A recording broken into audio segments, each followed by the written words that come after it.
নমস্কার, আমি তমা সরকার। পজিটিভ বার্তার তরফ থেকে বিকাশ টকশোয়ের মঞ্চে উপস্থিত হয়েছি। আজকের আলোচ্য বিষয় হলো মেডিটেশন বা ধ্যানের উপকারিতা।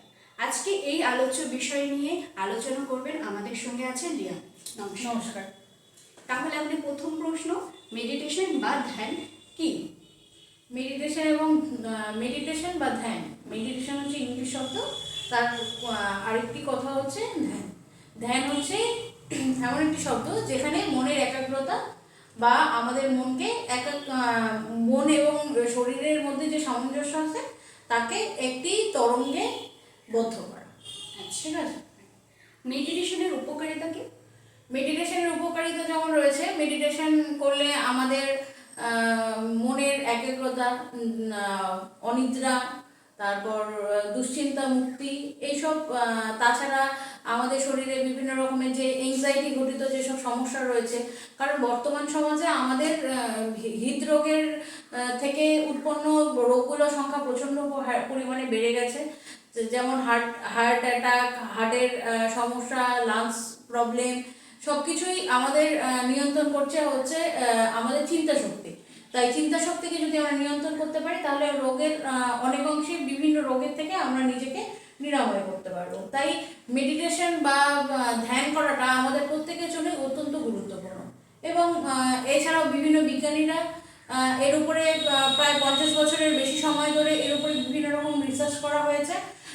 এবং মেডিটেশনের মাধ্যমে মানুষের মানসিক শক্তির মানসিক শক্তির যে ক্ষমতা রয়েছে এটা এতটাই বৃদ্ধি পায় যে চাইলে কোনো মানুষ যদি তার ক্যান্সার আক্রান্ত হয়, যে ক্যান্সারের মতো মারণ রোগকেও অনেকাংশে কমিয়ে ফেলতে পারে এই মেডিটেশন বা ধ্যান।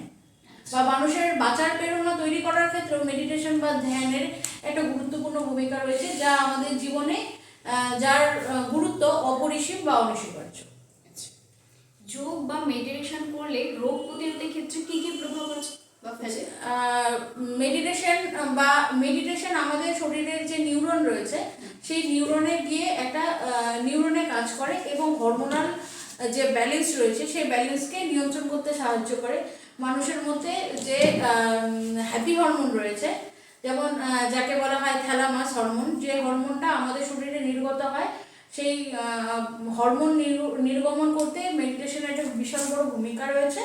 তাই আমরা যখন মেডিটেশন করব তো তখন আমাদের শরীর থেকে বিভিন্ন রকমের হরমোনাল যে ডিসব্যালেন্স রয়েছে সেই ব্যালেন্স ঠিক হবে। এছাড়া আমাদের যেমন আমাদের বিভিন্ন রকমের রোগের এংজাইটি রয়েছে, যেমন এংজাইটি রোগ রয়েছে, অনিদ্রা রয়েছে, এবার মেডিটেশন এবং ধ্যানের মাধ্যমে আমরা এই রোগ থেকে মুক্তি পেতে পারি।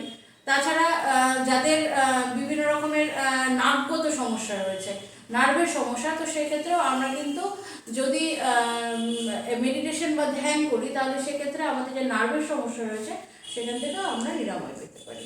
আচ্ছা, ঠিক আছে। হ্যাঁ।